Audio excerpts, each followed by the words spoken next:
누구나 다 느끼는 거지만요, 세월이 참 빠른 것 같습니다. 바로 엊그제 일 같은데요, 벌써 20년도 더 된 일이 있으니까 말이죠. 다른 게 아니라 제가 제 아내에게 결혼해달라고 프로포즈한 일입니다. 근데 너무 안타까운 건 저는 분명히 프로포즈를 했는데 아내는 받은 적이 없다고 합니다. 아마 확실한 이벤트가 없었기 때문인 것 같아요. 물론 이건요 다 제 탓입니다. 회개합니다. 자, 근데 여러분, 되게 프로포즈 할 때요, 남자는 여자 앞에 무릎을 꿇습니다. 자, 그리고 반지를 든 두 손을 여자를 향해서 들고 나랑 결혼해 줄래? 라고 묻습니다. 자, 그런데요, 누가 인터넷 게시판에 이런 질문을 했습니다. 이때 남자는 왼쪽 무릎을 꿇어야 하나요? 아니면 오른쪽 무릎을 꿇어야 하나요? 정답이 뭘까요? 정답이 뭘까요? 게시판을 보니까요, 사람들이 저마다 뭐 왼쪽이다, 오른쪽이다 막 답을 했더라고요. 자, 그런데 그 중에 이런 답이 있었습니다. 그분이 쓰신 거예요. 외람된 말씀이지만 저는 아내에게 프로포즈할 때 양쪽 무릎을 다 꿇었습니다. 자, 이분이 왜 그랬을까요? 그만큼 간절했던 겁니다. 그래서 간절함이 행동으로 나온 거였어요. 자, 근데 여러분, 이런 모습은요 우리에게도 있습니다. 자, 우리가 예배 시간에 찬양할 때요, 박수를 치기도 하고 손을 들기도 합니다. 기도할 때도 그렇죠. 그냥 하지 않고요, 두 손을 모아 꼭 잡고 기도합니다. 또 목청을 높여서 큰 소리로 기도하기도 합니다. 아니면요, 무릎을 꿇기도 하고 위를 바라보며 손을 들고 기도하기도 합니다.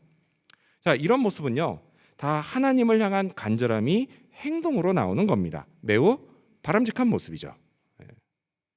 자, 그런데 이런 모습은요 또한 솔로몬 왕에게도 있었습니다.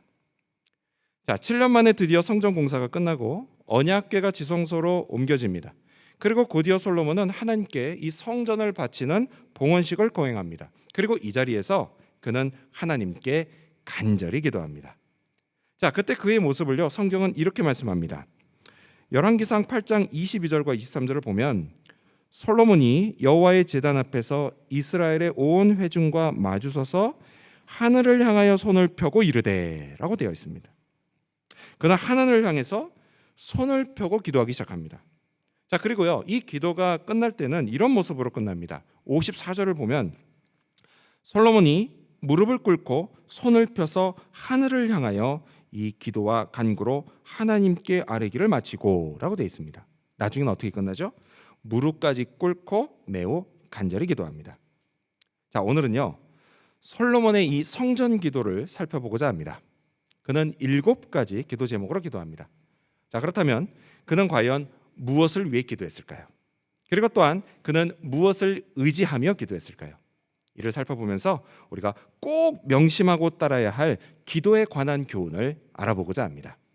먼저 첫 번째 교훈은 먼저 죄사함을 구해야 한다라는 것입니다. 먼저 첫 번째 교훈은 죄사함을 먼저 구해야 한다라는 것입니다. 자, 30절 여러분 가져오신 성경을 보면서 읽겠습니다. 시작. 주의 종과 주의 백성 이스라엘이 이곳을 향하여 기도할 때에 주는 그 간구함을 들으시되 주께서 계신 곳 하늘에서 들으시고 들으시사 사하여 주옵소서. 아멘. 자, 솔로몬은 자신과 백성들이 이 성전을 향해 기도할 때 하나님이 그 기도를 꼭 좀 들어주시라고 기도합니다. 자, 그런 다음에 7가지 기도 제목을 말해요. 자, 그 7가지는요 각각 이런 상황을 위한 것이었습니다. 자, 순서대로 하면 이거예요. 이웃에게 범죄했을 때, 그리고 또 전쟁에서 패했을 때, 비가 내리지 않을 때, 자연재해가 생겼을 때, 그리고 이방인이 기도할 때, 또 전쟁을 하러 나갈 때, 그리고 끝으로 포로로 끌려가 살게 됐을 때, 이 7가지 상황을 위한 기도 제목을 이야기합니다. 자, 이 7가지 상황 중에서요 백성들에게 큰 시련과 고통이 되는 상황, 그건요 모두 4가지입니다. 자, 4가지인데요 순서대로 이것도 뭐냐? 전쟁에서 패했을 때, 그리고 비가 내리지 않을 때, 자연재해가 생길 때, 그리고 끝으로 4번째는 포로로 끌려가 살게 됐을 때입니다. 자, 이런 일이 생기면요 큰 시련과 고통이 있습니다. 그래서 이건요 진짜 큰일이 나는 거예요. 큰일. 이게 왜 큰일이냐? 자, 전쟁에서 패하거나 포로로 끌려가는 것, 그리고 자연재해는요, 이걸 뭐 굳이 설명하지 않아도 이게 큰일이라는 건 다 아실 겁니다. 그렇죠? 네. 자, 그런데 여러분, 비가 내리지 않는 건 설명이 좀 필요해요. 자, 여러분, 오늘날에는요, 댐이나 저수지가 있어서요, 한동안 비가 오지 않아도 어쨌든 농사를 지을 수는 있습니다. 하지만 이 당시에는 그러지 않았어요. 이 당시에는 오직 하늘에서 내리는 비밖에 없었습니다. 따라서요, 비가 내려야 할 때 내리지 않으면 그의 농사는 망치는 것이고요. 그리고 이것은 곧 백성들의 굶주림으로 이어졌습니다. 여러분, 밥을 굶는 건요, 진짜 큰일입니다. 뭐 어떤 분은 나는 일부러 굶는데 뭐가 큰일입니까? 이렇게 다이어트 하신 분들은 생각할지 모르는데, 여러분, 사실 나는 굶어도 괜찮아요. 그런데 내 자식이요, 내가 보는 앞에서 굶어서 죽어가고 있는 걸 보면요, 여러분, 그건요 차마 눈 뜨고 볼 수 있는 상황이 아닌 겁니다. 큰일이에요, 큰일. 자, 그렇다면 여러분, 이런 큰일이 벌어지는 이유가 뭘까요? 자, 인간의 관점에서 보면요, 전쟁에서 패하거나 포로로 끌려가는 건 군사력이 약하기 때문이고요. 자, 그리고 비가 내리지 않거나 자연재해가 생기는 건 뭐 기후 변화 때문이거나 아니면 우연히 벌어지는 일입니다. 하지만 여러분, 하나님의 관점에서 보면 그렇지가 않아요. 그렇지가 않습니다. 자, 이런 일들의 이면에는 죄 문제가 있습니다. 특히요, 하나님의 백성들에겐 더욱 그래요. 여러분, 하나님은요, 자기 백성들을 사랑하십니다. 아멘? 아멘. 그래서 늘 지켜주시고 돌봐주십니다. 그래서 전쟁에서 승리하게 하시고 비를 내려주시고 자연재해를 막아주십니다. 하지만요, 이런 돌보심이 끊어질 때가 있어요. 끊어질 때가. 언제나 바로 인간이 죄를 지었을 때입니다. 죄가요, 인간과 하나님 사이를 딱 가로막고 하나님으로부터 오는 좋은 것들을 막아버리기 때문이에요. 근데 여러분, 이건요, 오늘 우리도 마찬가지예요. 여러분, 우리 중에요, 죄 안 짓는 사람 있습니까? 없어요. 없습니다. 다 죄를 졌습니다. 다 죄를 지고 삽니다. 자, 그래서 솔로몬이 기도할 때 이렇게 말한 겁니다. 우리 스크린 보시면서 같이 읽어볼까요? 열왕기상 8장 46절입니다. 시작. 범죄하지 아니하는 사람이 없사오니 그들이 주께 범죄함으로 주께서 그들에게 진노하사. 아멘. 그렇습니다, 여러분. 세상에 범죄하지 않는 사람은 없습니다. 우리도 마찬가지입니다. 우리도 다 죄를 짓습니다. 그리고 그 결과 죄가 우리하고 하나님 사이를 가로막습니다. 가로막아서 하나님께로부터 오는 좋은 것들을 그냥 다 막아버립니다. 그래서 우리 삶에 문제가 생기는 겁니다. 시련이 찾아오고 막 고통이 시작됩니다. 여러분, 그러면요, 그때부터는 사는 게 참 괴로워집니다. 괴로워져요. 하지만 여러분, 이걸 꼭 기억하시기 바랍니다. 시련과 고통이요, 나를 괴롭게 하는 건 사실이지만 이를 통해서 하나님이 나를 죄에서 돌이키신다라는 거예요. 시련과 고통은 나를 죄에서 돌이키게 하는 뭐예요? 하나님의 사랑의 매다라는 사실입니다. 여러분, 이 사실을 꼭 기억하시기 바랍니다. 따라서요, 지금 여러분의 삶에 어떤 시련이 닥쳤습니까? 큰 문제가 있습니까? 그래서 고통스럽습니까? 그렇다고 한다면 이것이 내 죄 문제에서 비롯된 게 아닌지 꼭 살펴보시기 바랍니다. 그리고 이걸 위해서는 꼭 기도하십시오. 기도하십시오. 그러면 성령이 가르쳐 주실 것입니다. 그리고 그 죄 문제를 하나님 앞에 가지고 나와 해결받으십시오. 그러면 나머지 문제들이 해결되기 시작할 것입니다. 그러지 않고요, 그저 눈에 보이는 문제, 그 문제만 붙잡고 매달리면 그 문제가 해결되지 않을 뿐더러 시련과 고통은 계속될 것입니다. 이런 이유로요, 앞서 우리가 읽은 30절에서 솔로몬은 이 기도를 시작하면서 이렇게 시작을 하죠. 들으시고 들으시사 사하여 주옵소서, 용서해 주시옵소서라고 기도를 시작했던 겁니다. 그리고 좀 더 구체적으로 이렇게 기도합니다. 33절, 이번엔 여러분 성경 보시면서 읽겠습니다. 시작. 만일 주의 백성 이스라엘이 주께 범죄하여 적국 앞에 패하게 되므로 주께로 돌아와서 주의 이름을 인정하고 이 성전에서 주께 기도하며 간구하거든. 자, 구체적으로 세 가지를 이야기합니다. 세 가지 뭐죠? 먼저 첫 번째는 주님께 돌아오는 것입니다. 그리고 두 번째가 뭐예요? 주님의 이름을 인정하는 겁니다. 그리고 마지막 세 번째가 뭐예요? 또한 기도하며 간구하는 것입니다. 그렇습니다, 여러분, 우리도요, 먼저 죄 문제를 해결받아야 합니다. 그리고 이를 위해서 하나님에게서 멀리 떠나 있었던 마음을 회개하고 다시 돌아와야 합니다. 하나님이 싫어하시는 삶에서 돌이켜서 하나님이 기뻐하시는 삶으로 다시 돌아와야 합니다. 그리고 내 삶은, 이 내 삶의 주인은 내가 아니라 하나님이란 사실을 인정해야 합니다. 내 힘이 아닌 하나님의 은혜로 산다는 사실도 인정해야 합니다. 그리고 인생의 목적이 나를 높이는 게 아니라 하나님을 높이는 거라는 사실도 인정해야 합니다. 그리고요, 하나님께 기도해야 합니다. 기도해야 돼요. 내 죄를 용서해 주시고, 그리고 내 삶을 다시 회복시켜 달라고 간구해야만 합니다. 여러분, 이런 나의 기도를 하나님이 들으십니다. 들으시고 용서해 주십니다. 반드시 용서해 주십니다. 여러분, 용서해 주시는 이유는 나 때문이 아니에요. 누구 때문이에요? 나의 구원자이신 예수님 때문입니다. 예수님이 십자가에서 나 대신 죽으셨습니다. 그리고 그걸 통해 내 죄 문제를 다 해결하셨기 때문입니다. 이 예수님을 자신의 구원자로 믿는 사람은 하나님이 모든 죄를 용서해 주십니다. 이 사실을 믿고 기도하시기 바랍니다. 그렇게 기도함으로 먼저 죄 문제를 해결받으시기 바랍니다. 그러면 나머지 문제들도 해결되기 시작할 것입니다. 이 사실도 믿으시기 바랍니다. 이러한 믿음으로 간절히 기도하는 저와 여러분이 되시기를 축원합니다. 솔로몬의 성전기도, 이걸 통해 얻을 수 있는 교훈이 뭘까요? 두 번째 교훈은 절망하지 말고 기도해야 한다라는 사실입니다.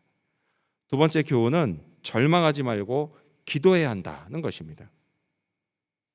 자, 여러분 한번 생각해 보세요. 자, 이 네 가지 상황, 전쟁에서 패하거나 비가 내리지 않는 것, 그리고 자연재해가 생기는 것과 포로로 끌려가 살게 되는 것. 여러분, 이 네 가지 상황 중에요, 가장 절망스러운 상황은 어떤 걸까요?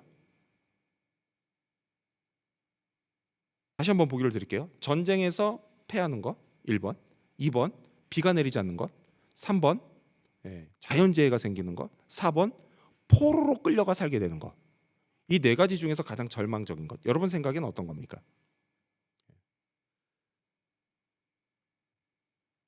소리는 안 내시더라도 입으로는 답을 해주시면 제가 진행하는 데 큰 도움이 되겠습니다. 4번. 저도 그렇게 생각합니다. 분명 4번일 겁니다. 4번. 포로로 끌려가서 살게 되는 상황이에요. 이게 제일 절망적이죠. 뭐 물론 나머지 세 가지도 힘든 일이긴 해요. 하지만 그래도 여러분, 이 나머지 세 가지는 그렇다고 해서 미래 희망까지 잃어버리는 건 아닙니다. 여러분, 희망이 있으면요 어떻게든 견뎌낼 수가 있어요. 하지만요, 포로로 끌려가는 건요, 이거 완전 다른 이야기입니다. 여러분, 포로로 왜 끌려가요? 나라가 망해서 끌려가는 겁니다. 그럼 여러분, 끌려갈 때 곱게 끌려가겠습니까? 아니에요. 그냥 막 무작위로 막 끌려가는 겁니다. 자, 그렇게 끌려가다 보면요, 가족이 뿔뿔이 다 흩어져 버리는 거예요. 뭐 가족 단위로 잘 모셔갑니까? 그런 거 없습니다. 그냥 막 끌고 가는 거예요. 그러다 보니까 막 흩어져요. 여러분, 가족이 뿔뿔이 헤어지면요, 언제 다시 만날지 기약이 없는 겁니다. 근데 여러분, 이런 이야기는요, 이게 먼 옛날만 있었던 그런 이야기가 아니에요. 여러분, 지금 이 순간에도 이런 일이 벌어지고 있습니다. 우크라이나 전쟁에서요, 이런 일이 얼마나 많은지 몰라요. 이 사람들인들 1년 전이나 2년 전에 자기들이 이렇게 될 줄 알았겠습니까? 모를 일이에요. 사람 일은 정말 모를 일이에요. 그럼 이렇게 전쟁이 나서 포로로 끌려가면요, 무슨 일이 벌어져요? 내 아내와 딸에게 무슨 일이 생길지 모르는 거예요. 여러분, 남편과 아내의 마음이요, 이거 완전히 찢어지는 겁니다. 그리고 끌려가서도요, 어떻게 해요? 잘 먹고 잘 삽니까? 아니에요. 그냥 거의 연명하는 수준으로 사는 겁니다. 아침에 눈 뜨면 그냥 하루 종일 괴로운 일을 당하는 거예요. 여러분, 이런 걸 뭐라고 하죠? 사는 게 아니다라는 이야기를 합니다. 근데 여러분, 우리도요, 살다 보면 참 여러 가지 일들을 당해요. 전쟁에서 패하는 것처럼요, 마음이 상처받는 일을 당하기도 하고요, 비가 내리지 않는 것처럼요, 당장 먹고 사는 문제가 생기기도 합니다. 또요, 자연재해가 덮치는 것처럼 내 힘으로 도저히 막을 수도 감당할 수도 없는 그런 큰일이 터지기도 합니다. 그리고 이보다 더 힘든 일을 당하기도 하죠. 뭐예요? 마치 나라가 망해서 가족이 뿔뿔이 흩어지고 생판 모르는 곳에 끌려와서 죽지 못해 사는 그런 것처럼 진짜 절망스러운 일을 당하기도 합니다. 내일의 희망이 그냥 완전히 사라진 것처럼요, 진짜 눈앞이 깜깜해지는 일을 당하기도 해요. 여러분, 이런 절망스러운 상황은요, 그게 종류만 다를 뿐이지 누구에게나 다 찾아올 수 있습니다. 우리 어린 학생들, 우리 청소년 학생들은 그런 일 없을 것 같아요? 우리 어린 학생들도요, 일찍 그런 일이 찾아올 수 있습니다. 또 우리 청년들은 물론이고 우리 장년들도요, 다 찾아올 수가 있어요. 그래서 그런 상황이 학교에서 벌어지기도 하고요, 일터에서 벌어지기도 하고요, 가정에서 벌어질 수도 있습니다. 근데 여러분, 이런 건요, 내가 싫다고 해서 무조건 안 생겨요? 그렇지 않아요. 여러분, 이 세상이 죄로 타락했기 때문에 이 세상에 사는 우리는요, 내가 의도하지 않아도 이런 일을 당할 수가 있습니다. 그럼 그때는 어떻게 해야 되냐는 거예요. 다른 게 아닙니다. 기도해야 됩니다. 기도해야 돼요. 솔로몬은요, 만약 백성들이 포로로 끌려가는 일이 생기면 그들이 그곳에서 이 성전을 향해 기도할 테니 그 기도를 하나님이 꼭 좀 들어달라고 그렇게 간구합니다. 한번 볼까요? 여러분, 성경 보시겠습니다. 열왕기상 8장 48절과 49절을 읽겠습니다. 시작. 자기를 사로잡아간 적국의 땅에서 온 마음과 온 뜻으로 주께 돌아와서 주께서 그들의 조상들에게 주신 땅, 곧 주께서 택하신 성읍과 내가 주의 이름을 위하여 건축한 성전 있는 쪽을 향하여 주께 기도하거든 주는 계신 곳 하늘에서 그들의 기도와 간구를 들으시고 그들의 일을 돌아보시오며. 아멘. 자, 솔로몬이요, 백성들이 그때 어떤 마음과 어떤 뜻으로 기도할 거라고 하죠? 온 마음과 온 뜻으로 할 거라고 합니다. 이게 뭐예요? 간절히 기도하고 간구할 거다라고 하는 거예요. 그렇습니다, 여러분. 여러분, 우리도요, 간절히 기도하고 간구해야 합니다. 온 마음과 온 뜻으로 해야 됩니다. 특히요, 절망스러운 상황에 처했을 땐 더더욱 그래야 합니다. 여러분, 그 기도와 간구를요, 하나님이 들으세요. 그리고 우리를 절망에서 벗어나게 하십니다. 이 사실을 믿으시기 바랍니다. 여러분, 우리는요, 힘든 일이 생기면 기도해야 한다는 거 압니다. 그렇죠? 그거 모르시는 분은 없을 거예요. 또요, 절망스러운 일이 생기면 더욱 기도해야 한다는 것도 압니다. 아시죠? 기도하면 하나님이 해결해 주신다는 것도 압니다. 아시죠? 기도가 문제 해결의 열쇠라는 것도 알아요. 여러분, 교회를 다니면서요, 이런 얘기는 정말 수도 없이 들어서 우리 모두가 너무 잘 알고 있습니다. 너무 잘 알아요. 하지만 여러분, 꼭 기억하십시오. 기도해야 한다는 걸 안다고 해서요, 그게 기도하는 건 아닙니다. 또요, 잘 들으세요. 다른 일을 하면서 동시에 마음으로 하는 것도요, 그건 기도하는 마음이지 기도하는 게 아니에요. 여러분, 기도는요, 시간과 장소를 따로 구별해 놓고 지금 내가 하고 있는 모든 걸 멈춘 상태에서 오직 하나님 앞에 서 있는 겁니다. 앞에 서 있을 때 그때 비로소 기도가 시작되는 겁니다. 누구는요, 자기는 하루 종일 너무 바빠서 기도할 시간이 없다고 말합니다. 정말 그럴까요? 그게 시간이 없어서입니까? 아니에요, 여러분. 시간이 없어서가 그런 게 아니라 마음과 뜻이 없어서 그런 겁니다. 있다고 해봐요. 그럼 여러분, 시간은요, 얼마든지 만들어낼 수 있어요. 어떻게요?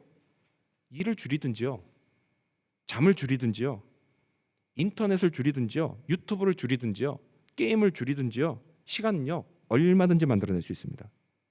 심지어 학생들은 공부를 줄여도 돼요. 공부 잘하면 인생의 모든 문제가 다 해결될 것 같죠? 절대 그렇지 않습니다. 그보다 훨씬 더 중요한 문제가 있어요. 인생에서는 오직 기도할 때만 해결되는 문제가 있습니다. 청소년들도 그래요. 대학생들도 그러고. 여러분, 생각해 보세요. 하나님이 돌봐주시겠다고 하시는데요, 살려주겠다고 하시는데요, 절망스러운 상황에서 나를 건져주겠다고 하시는데, 여러분, 그러면요, 없는 시간도 만들어서 하나님 앞에 있어야 되지 않겠습니까? 여러분, 그게 사는 길이에요. 기도가 사는 길이에요. 기도하면 됩니다. 기도하면요, 내가 걱정하고 염려하는 문제, 나를 고통스럽게 하는 문제, 이런 문제를 하나님이 해결하십니다. 따라서 여러분, 당장 결단하고 온 마음과 온 뜻을 다해 간절히 기도하시기 바랍니다. 이를 통해서 하나님의 역사를 경험하시기 바랍니다. 우리 스크린 보시면서 같이 읽어볼까요? 빌립보서 4장 6절과 7절 말씀입니다. 시작. 아무것도 염려하지 말고 다만 모든 일에 기도와 간구로 너희 구할 것을 감사함으로 하나님께 아뢰라. 그리하면 모든 지각에 뛰어난 하나님의 평강이 그리스도 예수 안에서 너희 마음과 생각을 지키시리라. 아멘. 이 약속을 믿으시기 바랍니다. 기도하면요, 내 마음과 생각을 하나님이 지키십니다. 그리고 그 다음 일도 하나님이 하십니다. 도저히 감당할 수 없는 일, 여러분 내가 하려고 하면요 실패할 수밖에 없습니다. 또요 절망스러운 상황을 내 힘으로 헤쳐나가려고 해도 우리는 실패를 경험할 수밖에 없습니다. 이렇게 나는 실패해도요, 하지만 하나님은 결코 실패하지 않으십니다. 사방이 다 막힌 듯 절망스러울 때도 여러분 고개를 들어 위를 보십시오. 하나님 쪽은 항상 열려 있습니다. 여러분 하나님께는 막히는 게 없습니다. 하나님께는 언제나 해결책이 있습니다. 내가 온갖 궁리를 하고 온갖 방법을 쓰고 온갖 시도를 해도 안 되는 것을 하나님은 아십니다. 아멘. 무에서 유를 창조해내신 전능하신 하나님이요, 그깟 우리 문제 하나쯤 해결해내지 못하시겠습니까? 얼마든지 해결하실 수 있습니다. 하나님은요 기도하는 사람을 위해서 문을 만드시고 길을 내십니다. 그리고 그 문을 통과하게 하시고 그 길로 걸어가게 하십니다. 이를 통해서 절망스러운 상황을 벗어나게 하십니다. 잊지 마십시오 여러분, 우리에게는 절망스러운 상황이 있어도 하나님께는 없습니다. 그러니 하나님을 의지해 기도하시기 바랍니다. 온 마음과 뜻을 다해 기도하시기 바랍니다. 모든 걸 다 하나님께 맡겨드리고 간절히 기도하시기 바랍니다. 그리고 이를 통해 하나님의 역사를 경험하게 되는 저와 여러분, 그리고 우리 지구촌 교회 모든 성도님들이 되시기를 축원합니다. 아멘. 여기서 끝나지 않습니다. 한 가지 교훈이 더 있습니다. 마지막 세 번째 교훈은 뭐냐? 마지막 세 번째 교훈은 우리가 성전임을 기억하며 기도해야 한다라는 사실입니다. 마지막 세 번째 교훈은 우리가 성전임을 기억하며 기도해야 한다라는 겁니다. 자, 29절 여러분 성경 보시면서 읽겠습니다. 29절 시작. 주께서 전에 말씀하시기를 내 이름이 거기 있으리라 하신 곳 이 성전을 향하여 주의 눈이 주야로 보시오며 주의 종이 이곳을 향하여 비는 기도를 들으시옵소서. 아멘.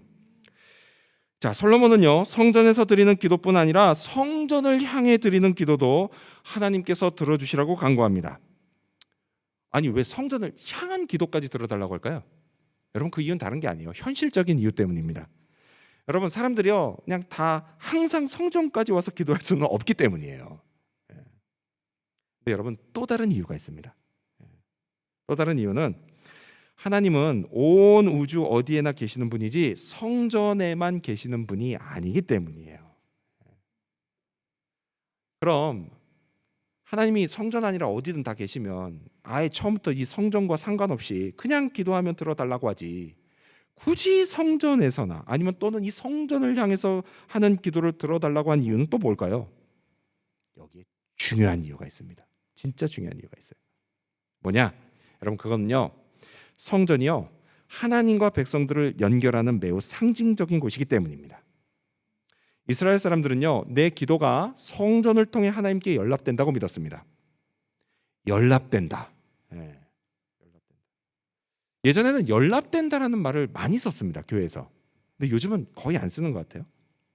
연락된다. 우리 저기 청소년 학생들 연락된다는 게 무슨 뜻인지 알아요? 네. 이게 무슨 뜻이냐면 기꺼이 받아들여진다라는 뜻이에요. 연락된다. 자, 그렇기 때문에 성전을 통해서 하는 기도가 하나님께 연락된다라고 믿었기 때문에 먼 훗날 바벨론의 포로로 끌려간 다니엘, 이 다니엘이 하루 3번 어느 쪽으로 기도를 보고 기도하죠? 성전이 있는 예루살렘 쪽을 향해서 기도를 했다라는 겁니다. 그러다 무슨 일이 생겨요? 사자굴에 던져지죠. 물론 하나님이 살려주시면서 상황이 완전히 역전됩니다. 자, 아무튼 이렇게 하나님과 백성들이 연결되는 곳이기 때문에 여러분 성전은 또한 뭐라고 불렸느냐? 기도하는 집이라고 불렸습니다. 자, 그래서 역사를 보면요 예루살렘 성전은 총 3번 지어졌습니다. 자, 처음에는 기원전 957년 이 솔로몬 왕이 지었고요. 근데 그게 훗날 바벨론의 침략으로 완전히 파괴됩니다.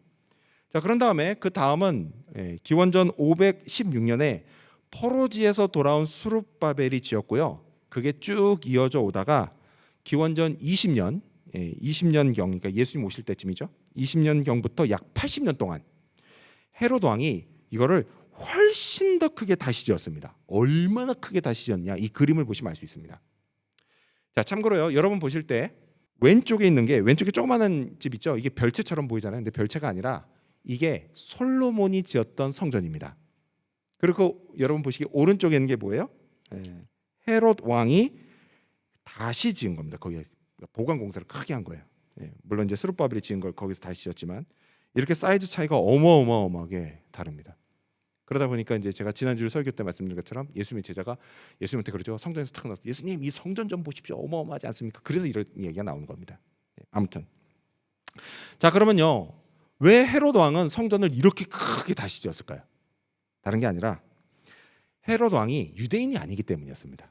유대인이 아니고 이방인 출신이었어요. 그러다 보니까 자기가 다스려야 될 이 유대인들한테 좀 잘 보이려고 환심을 사려고 유대인들이 좋아하는 저 성전을 크게 지었던 겁니다. 아무튼 자, 그렇다면 이제 중요한 건 이거예요. 성전이 기도하는 집의 역할을 잘 수행해 왔을까요? 잘 했을 때도 있었지만요, 못했을 때도 있었습니다. 특히요, 예수님이 이 땅에 오셨을 때는 완전히 못하고 있었습니다. 자, 이때 당시 성전은요, 제사장들이 상인들과 결탁해서 돈벌이를 하는 장소로 전락해 있었어요. 제사를 딱 드릴 때 뭐를 바치죠? 희생 제물을 바칩니다. 양이나 비둘기나 뭐 이런 걸 바쳐요. 자, 근데 이거를 집에서부터 끌고 오려면 너무 힘드니까 성전 앞에서 이걸 팔았습니다. 자, 이렇게 제사 때 바치는 양과 비둘기를요, 이 제물을 성전에서 팔기 시작한 거예요. 상인들하고 결탁하고. 그래서 어떻게 했어요? 백성들에게 바가지를 씌웠습니다. 그리고 뒷돈을 챙겼어요, 제사장들이. 여러분, 이게 딱 예수님이 보시고 그냥 넘어가셨겠습니까? 우리 예수님 그럴 분이 아니죠. 그래서 어떻게 해요? 성전에 들어가서 그냥 싹 다 퍼버렸습니다. 그리고 이때 예수님이 이렇게 외치셨습니다. 마가복음 11장 17절을 보면 이에 가르쳐 이르시되 기록된 바 내 집은 만민이 기도하는 집이라 칭함을 받으리라고 하지 아니하였느냐. 근데 너희는 강도의 소굴을 만들었도다 라고 막 책망을 하셨습니다. 그렇습니다, 여러분. 주님이 말씀하신 대로요, 성전은 기도하는 집이어야 합니다. 백성들의 기도가 하나님께 연락되는 곳이어야 합니다. 성전은 그런 곳입니다. 자, 그런데 여러분, 여기에 놀라운 사실이 있습니다. 그게 뭐냐? 그건 바로 예수님 자신이 성전이 되신다라는 사실입니다. 예수님이요, 이렇게 말씀하셨어요. 요한복음 2장 19절을 보면 예수께서 대답하여 이르시되 너희가 이 성전을 헐라 내가 사흘 동안에 일으키리라. 아멘. 그래서 실제로 이 말씀대로 됐습니다. 훗날 이 헤롯 왕이 지은 어마어마한 성전은 완전히 파괴되고요, 예수님이 일으키신 성전만 남았습니다. 이 성전이 바로 예수님 자신입니다. 예수님이세요. 여러분, 성전이 뭡니까? 성전? 아까도 말씀드렸지만 하나님과 백성들 사이를 연결하는 곳이죠. 여러분, 예수님은요, 십자가에서 죽으시고 3일 만에 부활하심으로 인간의 죄 문제를 다 해결하셨습니다. 그리고 이걸 통해서 죄로 딱 막혀있던 인간과 하나님 사이를 다시 연결하셨습니다. 그렇습니다, 여러분. 그래서 예수님이 성전입니다. 하나님과 우리 사이를 연결해 주시는 성전입니다. 우리가 기도할 우리의 기도가 하나님께 연락되게 해 주시는 예수님이 뭐예요? 성전이십니다. 그래서 우리가 기도할 때 마지막에 뭐라고 끝내죠? 예수님의 이름으로 기도합니다. 이렇게 기도하는 것입니다. 여러분, 예수님이요, 그렇게 기도하라고 말씀하셨어요. 그러면 이루어 주겠다라고 약속하셨습니다. 여러분, 이 약속을 믿으시기 바랍니다. 믿고 예수님의 이름으로 기도하시기 바랍니다. 자, 그런데 여러분, 성전은 이것으로 끝이 아닙니다. 신약 성경은요, 또 다른 성전이 있음을 우리에게 알려줍니다. 그건 바로 저와 여러분, 우리의 모임이에요. 고린도전서 3장 16절을 보면 이렇게 말씀합니다.